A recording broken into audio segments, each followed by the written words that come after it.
Bienvenidos a este nuevo episodio de Historias de la Historia Judía.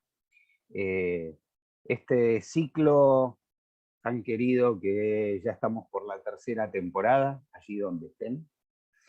Y el día de hoy vamos a hablar de un tema que tira un poco abajo algunos mitos. Cuando hablo de que tira algunos mitos abajo, cada vez que estamos frente a hechos reconocidamente antisemitas, la primera reacción en general es, bueno, aquí no llegó la educación. Necesitamos que trabaje más la educación. Y es como que depositamos todas las esperanzas de acabar con el odio, este odio que es irracional. ¿Cómo hacer como para que esto, la educación pueda trabajar sobre esto y que de una u otra manera logremos acabar con el odio? El episodio de hoy va a demostrar que la educación no es siempre la solución. Siempre, y ya aquellos que están conmigo hace una larga cantidad de tiempo, me han escuchado decir de que el pueblo alemán de la preguerra era el más culto de la historia de la humanidad.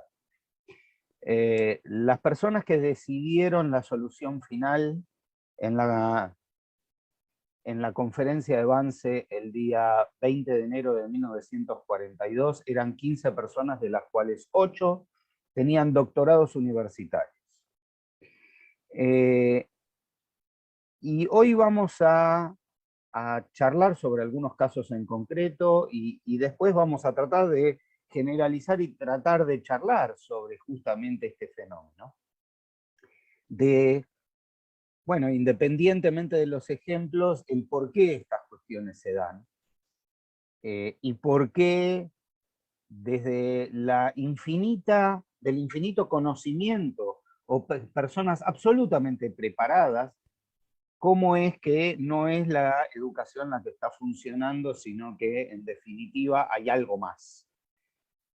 Y vamos a charlar sobre ese algo más un poquito más avanzada sobre la charla. Para hablar de esto, y se los presenté hace unos días atrás, tengo el enorme gusto de compartir nuevamente un espacio con Alberto Ruscolequier, quien algo dio a entender hace unos días atrás, pero vamos a empezar de cero porque, como dice la Chiqui, el público siempre se renueva.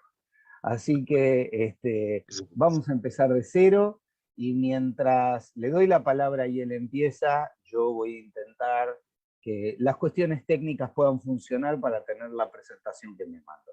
Con ustedes, Alberto.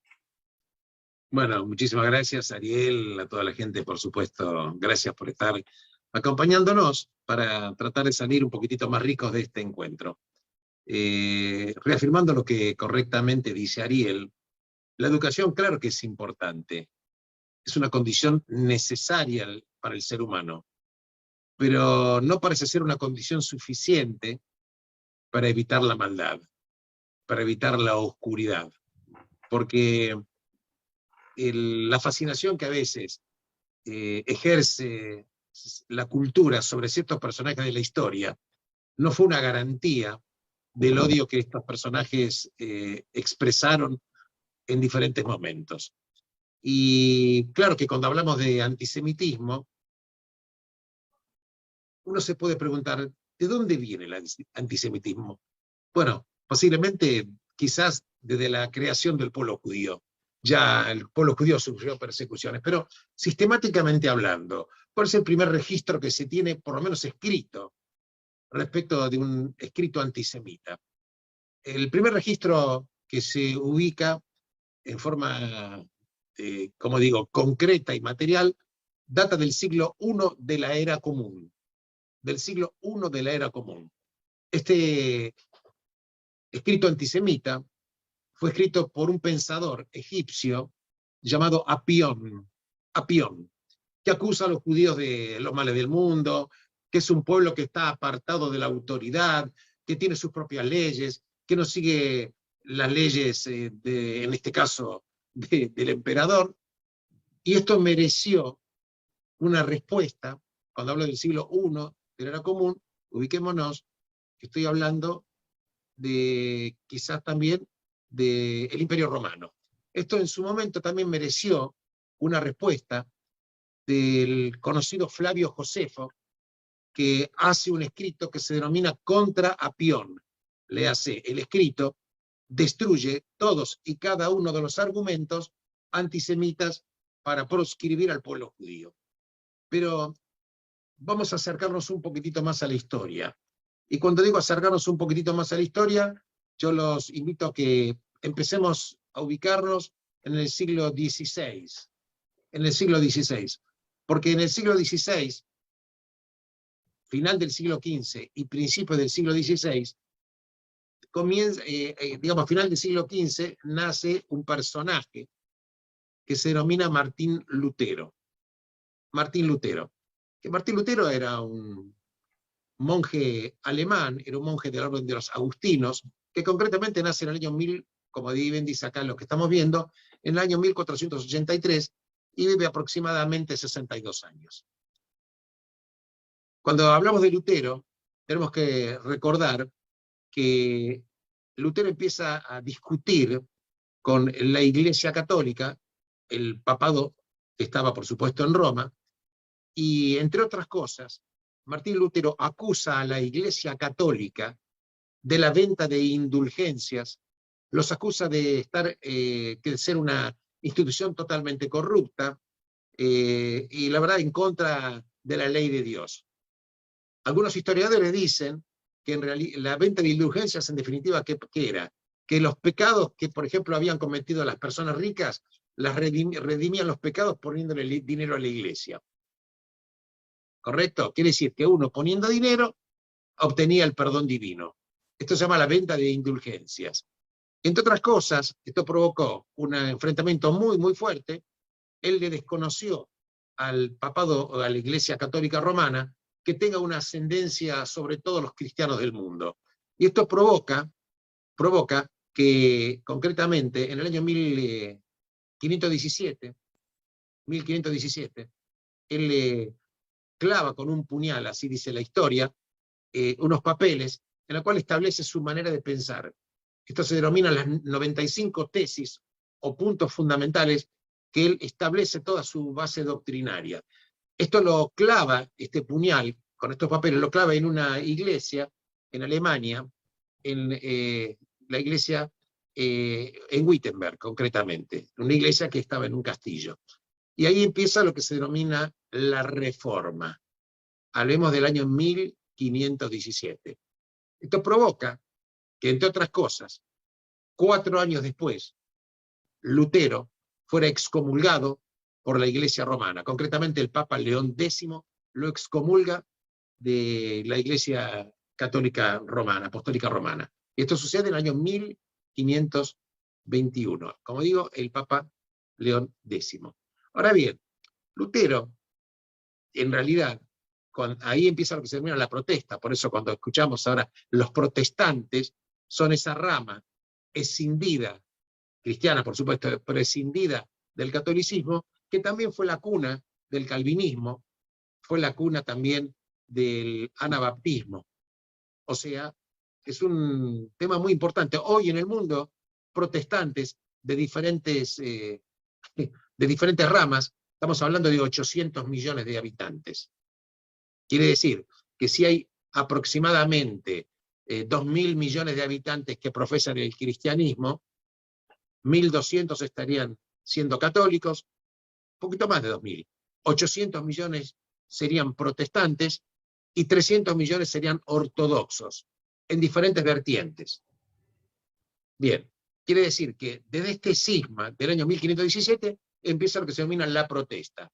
Ahora bien, Lutero trata de captar al pueblo judío y trata de convencerlos que se conviertan al cristianismo, que dice que por supuesto es la religión verdadera y que hay que abandonar directamente otra postura que no sea la de seguir a Cristo. Y en realidad, por supuesto que el pueblo judío sabemos que no siguió el predicamento de Lutero, y esto provoca que Lutero tenga un vómito de odio, un vómito de odio total contra el pueblo judío, del cual voy a referirme en unos minutitos más. Paralelamente, también en el siglo XVI, hay otra ruptura de los cristianos, y es concretamente, sucede en Inglaterra, que también hay una escisión del papado de Roma. ¿Por qué? Porque en ese momento en Inglaterra estaba gobernando Enrique VIII, que estaba casado con Catalina de Aragón, pero él tenía un amante, que era Ana Bolena, y él le pide a la Iglesia Católica, por supuesto, que anule el matrimonio. La Iglesia Católica, por supuesto, no le anula el matrimonio.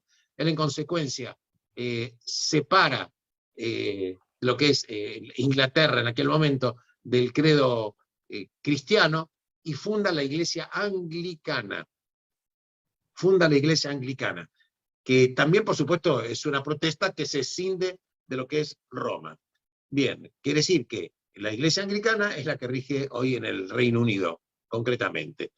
Pero lo concreto es que Martín Lutero, luego de su tarea infructuosa de convencer a los judíos de que pasen al cristianismo, como esto no lo consigue, empieza a tener unas diatribas espantosas contra los judíos, a las cuales me voy a referir, insisto, en unos minutitos más.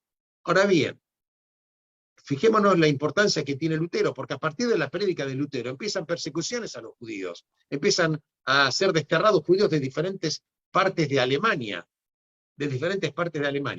Recordemos que cuando se establecen los juicios de Nuremberg, cuando termina la Segunda Guerra Mundial, uno de los juzgados es un tal Julius Streicher.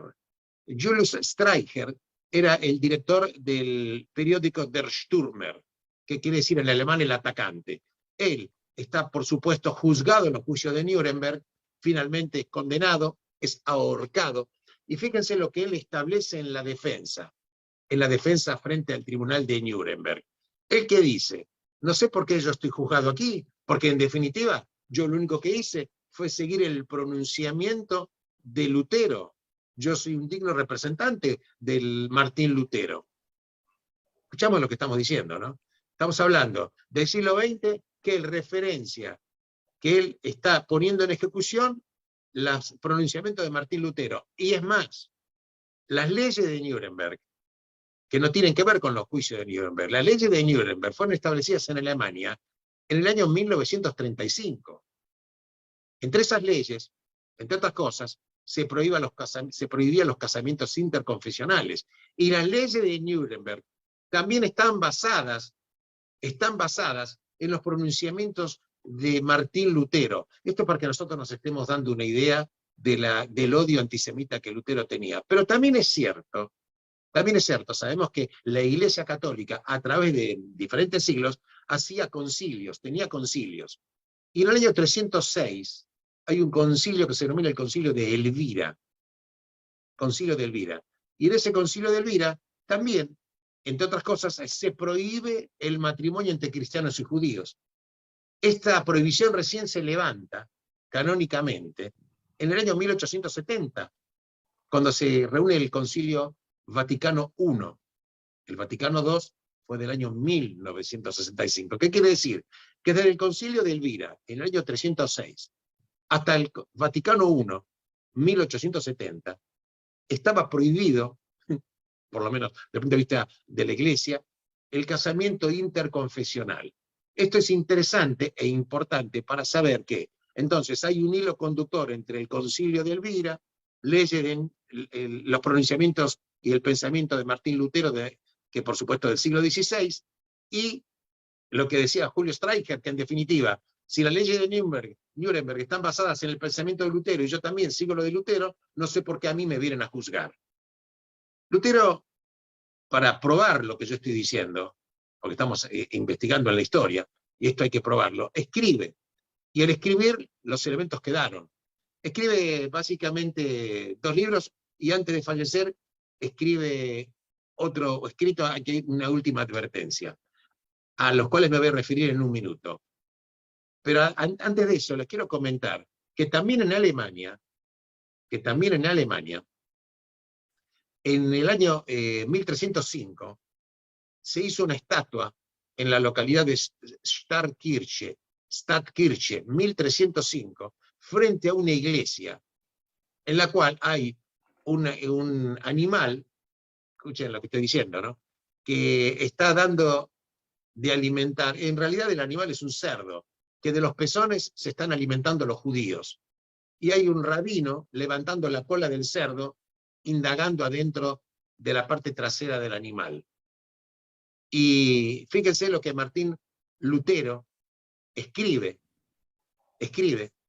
de esta estatua. En definitiva, dice Lutero, los judíos están, este rabino lo que está mirando en la parte trasera del cerdo, está leyendo el Talmud. Escuchen esto, ¿no? Está leyendo el Talmud. Así que, y de esto se alimentan los judíos.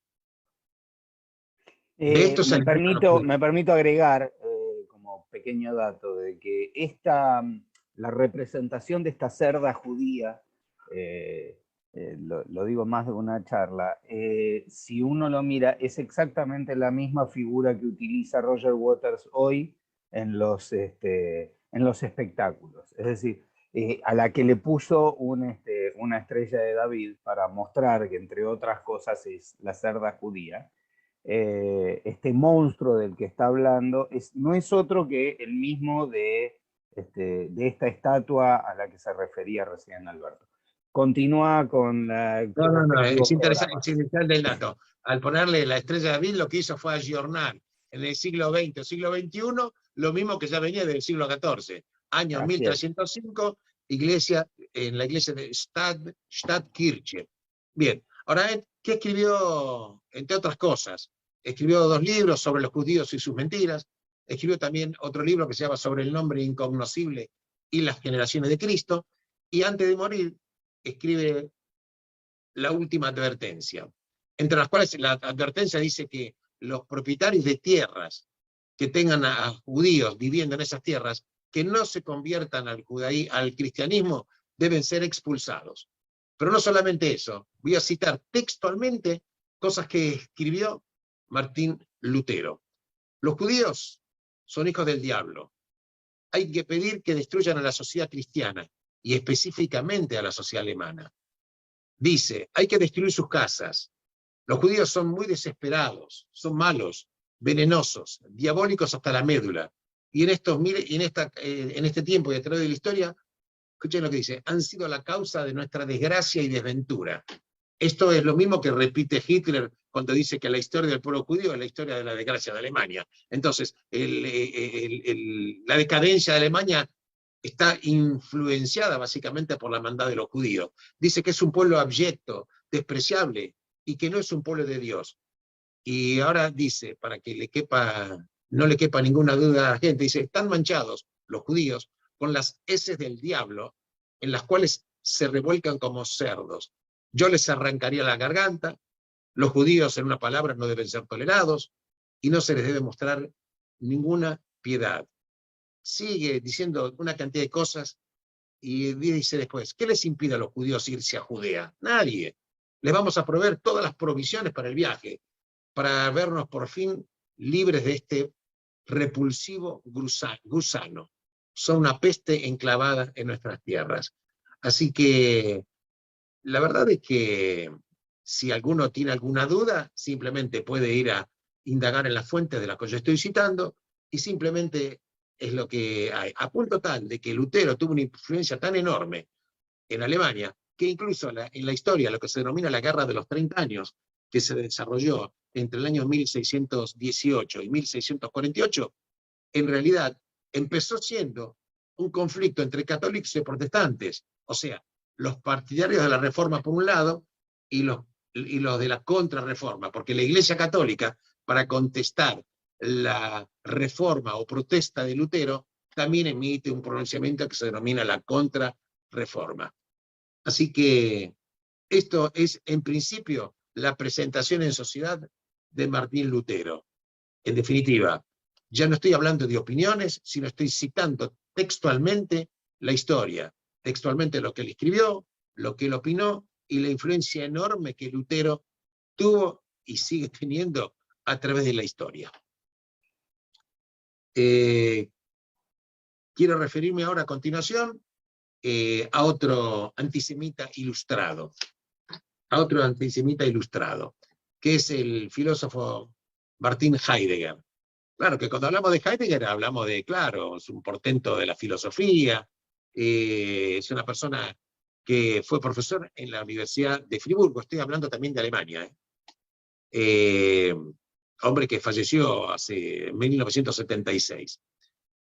Llegó a ser incluso rector en la Universidad de Friburgo, y apenas Hitler llega al poder, él se afilia al partido nazi, y cuando termina la Segunda Guerra Mundial y durante la guerra, él nunca pidió la desafiliación. Él hace y escribe, entre otras cosas, una obra filosófica, digamos, escribe un libro que se llama Sein und Zeit, en alemán, que quiere decir el ser y el tiempo. Este libro data del año 1927. Él era discípulo de un gran filósofo, que por ahí no es muy conocido, pero un filósofo judío también, que en realidad nació en aquel momento en el Imperio Austrohúngaro, él nació en la República Checa. Pero este filósofo judío era Edmund Husserl. Este hombre, que fue profesor de Heidegger, tuvo una influencia enorme, es el creador de lo que se denomina la fenomenología trascendental. Pero sin entrar a hablar de la filosofía de él, digo que Heidegger era discípulo de este hombre. Y cuando él hace el libro Heidegger, en el año 1927, el párrafo de presentación del libro, él se lo dedica a este Edmund Husserl. Este hombre era judío. Pero cuando llega Hitler al poder, en el año 1933, este filósofo judío, uno de los maestros de Heidegger, es echado de la universidad.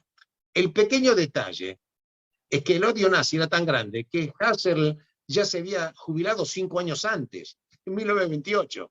No obstante, había que echarlo de la universidad a pesar que él ya estaba jubilado. Y cuando Heidegger se publica nuevamente en el libro El ser y el tiempo, Sein und Zeit, la dedicatoria de Heidegger hacia su maestro desaparece. En la segunda edición ya no está mal la dedicatoria. También hay una parte en la cual una institución de estudio muy importante recibe un pedido para estudiar de un estudiante muy importante, que también era un discípulo de Heidegger, que se denomina de apellido Baumgarten, Eduardo Baumgarten. Y cuando esta especie de instituto de enseñanza, esta universidad, recibe el pedido de Baumgarten, le preguntan a Heidegger qué es lo que tiene que hacer, si lo dejan entrar, le conceden o no la beca. Y Heidegger, ¿qué le contesta? La contestación de Heidegger queda totalmente escrita. Y dice, bueno, en realidad, lo que tenemos que hacer, sin duda, es decidir si queremos la alemanidad y refuerzo de la enseñanza alemana o sucumbir a la influencia judía. ¿Están escuchando lo que yo estoy hablando, no? Este filósofo, admirado por muchas personas, tenía un lado oscuro, tan oscuro que en realidad oscurece incluso lo que se denomina la eventual luz que él pudo haber otorgado al mundo. Escribe también 34 cuadernos que se denominan en alemán el Schwarze Hefte, que en realidad empiezan a publicarse recién hace pocos años, y en la cual obviamente empieza a ver todo su discurso contra los judíos, que son unas cosas espantosas. La verdad que lo que habla de los judíos es un espanto. Así que, de todas maneras, cuando termina la Segunda Guerra Mundial, Heidegger tampoco hace pronunciamiento de digamos, estar en contra del Holocausto, nunca lo dijo. Nunca se arrepintió de su afiliación al partido nazi.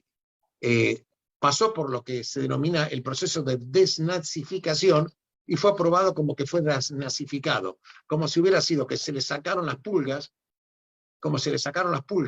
y él ya pasa a ser una persona normal.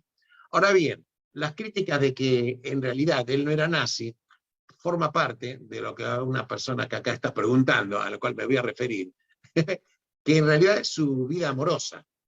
Dice, pero ¿cómo puede haber sido nazi si él tuvo durante 2 años de amante a la famosa pensadora y filósofa Hannah Arendt? Sí, es verdad. Hannah Arendt fue discípula y estudiante en la universidad en Alemania cuando Hannah Arendt tenía 17 años y él tenía 52. Fueron amantes durante 2 años. Luego Hannah Arendt es puesta prisionera, finalmente fue liberada y él se va a vivir a Estados Unidos. Pero cuando Hannah Arendt estaba presa, él no hizo ni movió absolutamente un dedo, en absoluto, no movió un dedo en absoluto para tratar de liberarla de la prisión. Pero parece ser que este hombre tenía predilección por las mujeres judías, porque también después de Hannah Arendt tuvo de amante a una mujer de apellido Blochman, y Elizabeth Blochman. La tuvo por poco tiempo. Hannah Arendt siguió enamorada de él, le manda muchísimas cartas, prácticamente hasta el final de sus días, pero en realidad para Hannah Arendt, él fue el amor de la vida de Hannah. Pero para Heidegger, Hannah Arendt no fue el amor de su vida. La verdad que la esposa de Heidegger sabía de estos romances, pero en definitiva no le importaba absolutamente nada. Básicamente, Heidegger, para el que le quepa duda, él decía que había una superioridad aria, y él creía que Alemania era la heredera cultural de Grecia, y que el idioma alemán era precisamente el indicado, por no decir el único, para transportar esa luz de Grecia a toda la humanidad. Era un supremacista total y absoluto. Total y absoluto. Un espanto Martin Heidegger, nazi, afiliado al partido nazi. Y atención, no podía él escudarse en su juventud, porque él en el año 1933, cuando se afilia al partido nazi, tenía 44 años de edad. No fue un pecado de juventud. ¿Nos entendemos? No fue un pecado de juventud. Él había escrito ya en el año 1927 este famoso libro Ser y el Tiempo, Sein und Zeit, en 1927. Y él después se afilió al partido nazi. Estaba totalmente consciente de las decisiones que él estaba tomando. Bien, vamos a pasar ahora un poco a la etapa del iluminismo francés. Acá me están poniendo la filmina. Vamos a hablar un poquitito de Voltaire. La verdad que Voltaire era un apodo, el nombre verdadero de él era François-Marie Arouet, ¿correcto? ¿De dónde viene el nombre de Voltaire? Hay muchas teorías. Algunos dicen que viene del francés petit volontaire, que quiere decir el pequeño voluntario. Otro que quiere decir un juego de letras con revoltaire, que quiere decir revoltoso. Sea como fuere la explicación, el nombre de él era François-Marie Arouet, ¿correcto? Estamos hablando que nace al fin del siglo XVII y fallece en 1778. Un hombre que influyó con su pensamiento muy fuertemente en la Revolución Francesa. Claro que la Revolución Francesa es de julio de 1789. Quiere decir que él fallece 11 años antes prácticamente de la Revolución Francesa. Como digo, fue un pensador, filósofo, fue un escritor. Y claro, cuando hablamos de Voltaire, es el iluminismo. El iluminismo era una manera de pensar, una forma de pensamiento. Abrió totalmente una época diferente frente a la oscuridad de lo que eran los pensamientos medievales, la libertad del hombre, la libertad de decidir, la libertad incluso de profesar sus propios credos. Ahora bien, él era laico, él no quería absolutamente en las religiones. No obstante, el pequeño detalle, como si fuera poco, las cosas que él escribió Voltaire, de los judíos fue una cosa espantosa. Fue una cosa espantosa. Entre otras cosas, básicamente decía que él negaba que el pueblo judío tenía algún acervo cultural. ¿Correcto? Él negaba que los pueblos judíos tenían un acervo cultural. ¿Qué quiere decir? Que para Voltaire la Torá no existía, el Zohar, que es el libro del esplendor de la Kabbalah, no existía, y Yehuda Halevi, que el famoso poeta, de quien Jorge Luis Borges decía que fue el mejor y mayor escritor de la lengua castellana, Yehuda Halevi. Para Voltaire no existió el acervo cultural de Maimónides, ni el Marajal de Praga, no existió Samuel Abulafi, el cabalista, su discípulo, no existió Jaime Vital, no existió Mendelssohn ni Abravanel, no existió tampoco Baruch Spinoza, no existió Adorno, Hermann Cohen, Derrida, Emmanuel Levinas, Martin Buber, Camus, Rosenzweig, no existió Walter Benjamin.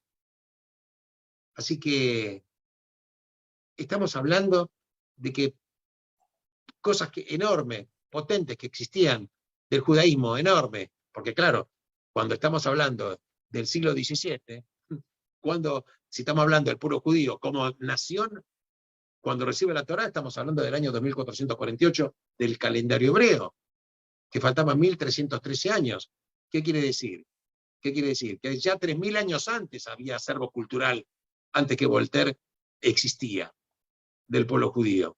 Pero respecto de Francia tampoco llama mucho la atención, porque la verdad es que en absoluto había cosas que fueron espantosas, también existió en otra época, en otra época del año, en otra época de la historia, también existieron antisemitas importantes. Había un conde, el conde de Gobineau, un poquito después, este conde de Gobineau, que en realidad era Joseph Arthur, que fue del año 1816, creo que sí, y él falleció en 1882, que era un diplomático y también filósofo francés. Y este diplomático francés creía en la teoría de la superioridad racial aria, y publica también este hombre un libro espantoso, y él decía que en realidad los aristócratas eran superiores a las clases bajas y a las clases medias. ¿Por qué? Porque tenían características genéticas arias y tenían menor mestizaje con las razas inferiores. Así que Francia también es todo un dechado de la historia, también de antisemitismo. Claro, no fue el único país de Europa. Luis XIII emitió un decreto que obligó a los judíos a usar lo que se denomina en Francia la rouelle, que era el pedazo de tela amarilla que los judíos colgaban de los abrigos, ¿correcto? Estoy hablando ya prácticamente también Felipe IV, el siglo XIV, que también en su momento Francia le confiscó las propiedades a los judíos. En pocas palabras, yo creo que, como retomando un poco el pensamiento de Ariel, es correcto. ¿Hace falta en la cultura? Claro que hace falta. ¿Es necesaria? Claro que es necesaria. ¿Es garantía? No. ¿Es suficiente? No. En consecuencia, hace falta también don de gente, hace falta también inteligencia emocional.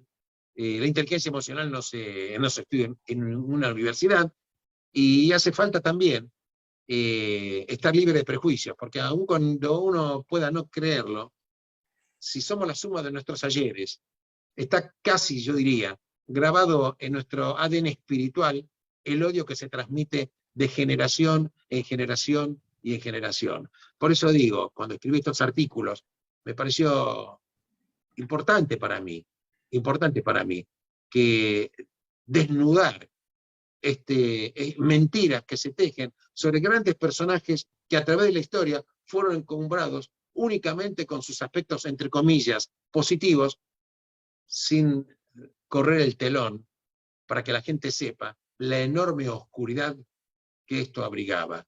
Por eso digo, si bien en el judaísmo decimos tajles, las cosas concretas son las que valen, las palabras son importantes, porque las palabras son las que cargan las ideas, y las ideas son las que finalmente colocan las balas en los revólveres que matan a las personas. Por eso la Torá maravillosamente dice que el mundo fue creado con la palabra, hay que tener mucho cuidado con lo que uno dice.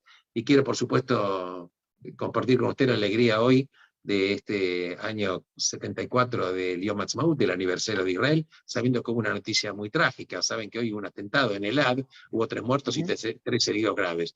Pero Am Israel Hay. Y la verdad es que la venganza, Nekamá, la venganza, que en hebreo es Nekamá o Nekeim en Yiddish, es que nosotros estamos aquí reunidos, nos estamos escuchando, estamos aprendiendo y estamos siguiendo y transmitiendo nuestro legado. Estoy totalmente abierto a cualquier pregunta, y la verdad que estoy tratando de respetar también los horarios. Está muy bien. Muchas gracias, Alberto. Yo voy a agregar un par de cositas.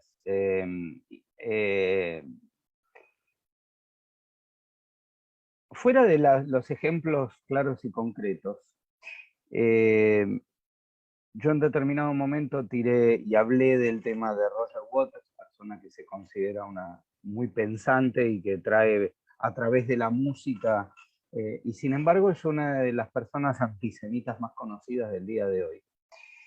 Y llama la atención del crecimiento de los nuevos antisemitismos exactamente en ámbitos universitarios, que se llenan, y bueno, y hablamos ya con Alberto, dimos una charla al respecto, donde personas altamente preparadas, como por ejemplo los directores de Amnesty International o de distintos organismos internacionales, gente muy preparada, sostienen inclusive frases como, bueno, yo estaría hasta pensando si es necesario reconocer a Israel como un Estado judío. Es decir, nuevas formas de antisemitismo absolutamente complicadas que vienen de personas de muchísima preparación.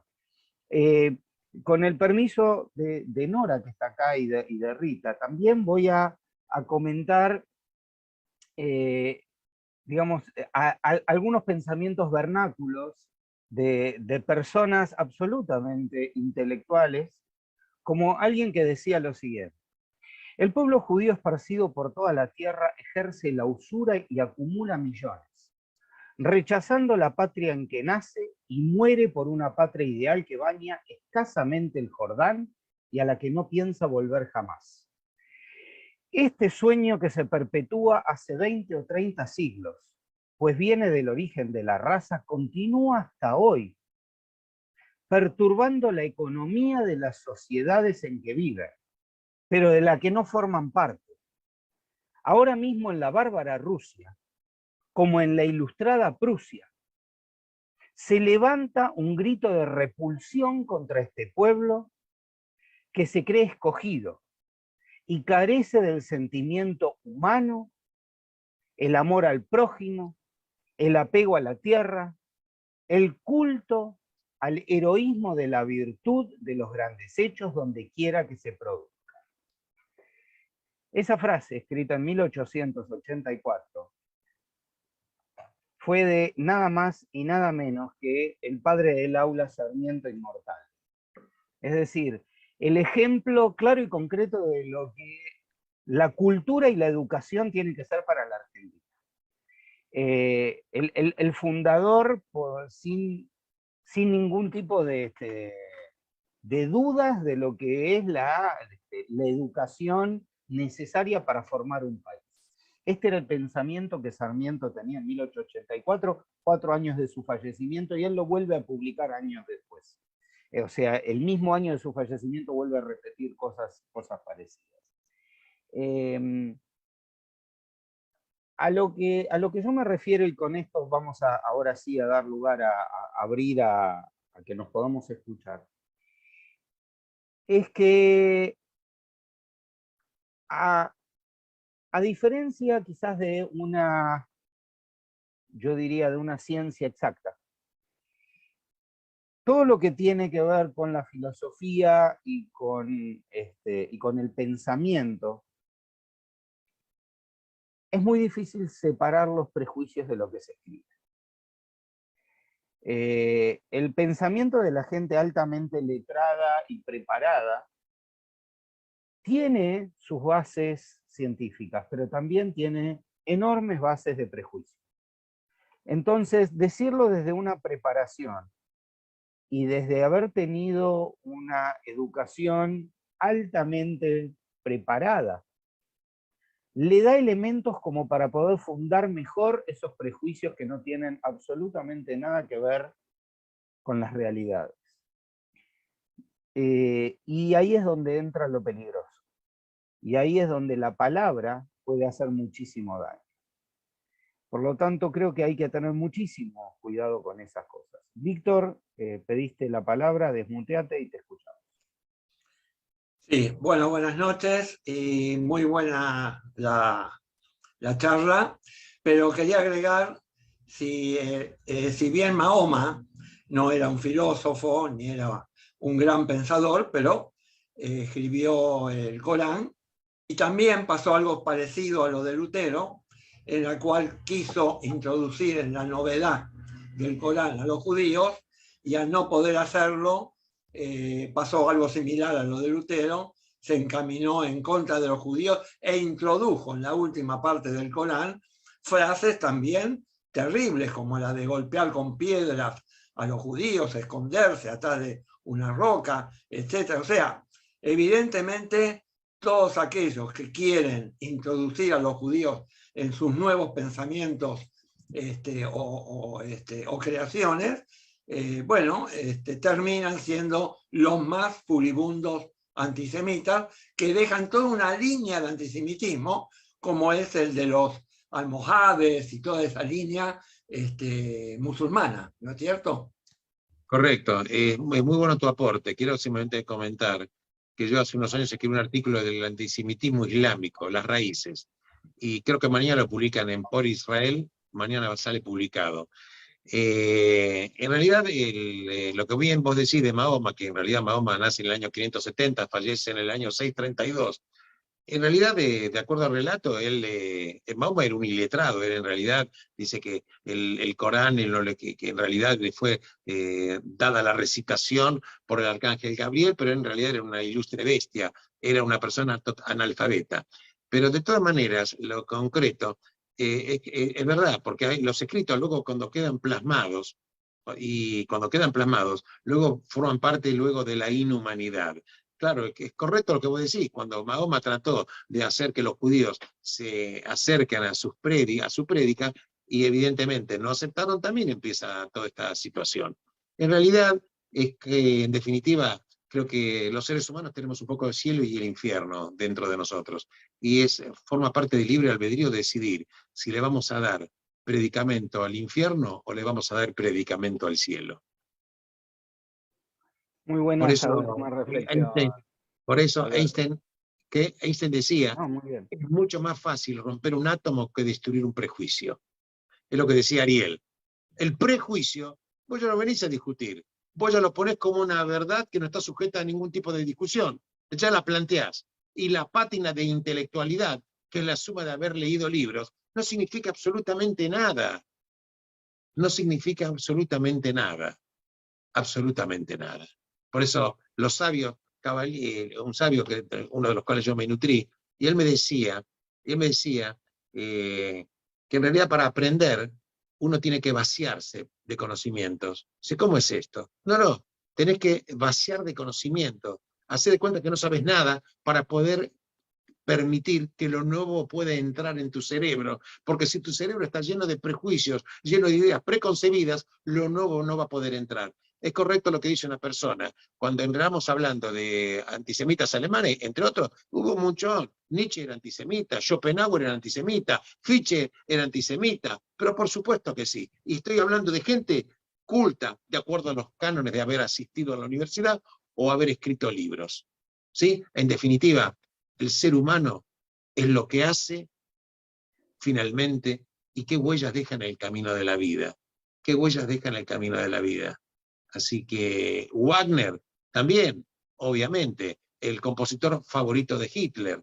Y por eso, en Rusia, uno de los grupos nazis que hay, fascistas, financiados también por Putin, es el famoso, el grupo Wagner. El grupo Wagner, que manda milicias, ya se transformó en una organización militar que es contratada, ¿correcto? Y le pusieron el nombre Wagner precisamente por el compositor Richard Wagner, compositor favorito de Hitler. Para mí, Alberto, quiero en nombre de todos agradecerte una excelente exposición. La verdad, un placer charlar de estos temas con vos. Ya volveremos a ver de qué otro tema enganchamos. A ver, Nora, ¿qué pasa, Nora? Hay un montón. Disculpa, tengo una pregunta. Se me ocurrió pregunte. que si los alemanes especialmente, no quiero ser yo racista, ¿no? Pero que si los alemanes en especial son especialmente, y disculpa la cacofonía y la repetición, son especialmente racistas contra nosotros, pues. O sea, porque en Alemania también últimamente a pesar de que ha crecido el antisemitismo en todas partes del mundo, se ha encontrado que hasta la policía tiene retratos de Hitler y esas cosas. Entonces los alemanes per se son antisemitas. Acá voy a contestar yo y me hago cargo yo. Obvio. A mí me parece que no es el caso. Antisemitas vas a encontrar en todos los países de Europa. Pero históricamente hay una diferencia en los cuales el ejemplo más claro que hablamos siempre es el famoso antisemitismo sin judíos que vivió España durante 500 años, porque la enseñanza que siempre fueron recibiendo mantuvo esa vieja idea de que los judíos era lo peor que le había pasado en su historia y menos mal que nos lo sacamos de encima. Entonces, eso quedó en determinado lugar, a pesar de que durante 500 años no hubo judíos en España. Sin embargo, en Alemania, que no tenía una nacionalidad completa, mientras eran expulsados posiblemente de algún condado o algún ducado, otros lo seguían manteniendo. Con lo cual la presencia judía en Alemania existió casi ininterrumpida a lo largo de todos los siglos, hasta hasta la época de la guerra y la Shoah, y hasta el día de hoy siguen existiendo. Y la desnazificación no cambió a mucha de la gente que sigue estando en Alemania. Hoy el antisemitismo tiene otras características, pero los que vienen sosteniendo la vieja idea nazi siguen existiendo y hay algunos que todavía hay. Sin embargo, hay una acción desde el Estado, quizás a mi entender insuficiente, para poder, criminalizar el odio nazi o el odio antisemita. Volvemos entonces hacia... Sí, Alberto. No, quería simplemente responder apenas un segundito, esta Por mujer supuesto. que habla de la expulsión de los judíos en Inglaterra, concretamente, Sí. hablando de Inglaterra, estamos hablando de Eduardo I, me voy a referir al año 1290, cosas que la cultura anglosajona cayó, porque se habla únicamente de la expulsión de los judíos de los reinos de Castilla y Aragón, pero la verdad que también hubo expulsiones de los judíos en cuántos países de Europa. Bueno, a ver, a medida que fuimos charlando en estos 2 años, es decir, el tema de la expulsión de los judíos de Inglaterra lo charlamos mucho cuando hablamos de si Shakespeare era uno antisemita y está eso, y bueno, y ya volveremos sobre algunos de estos temas. Un placer, como te decía, Alberto, haberte tenido con nosotros en la charla de hoy. No, gracias a vos y por la invitación.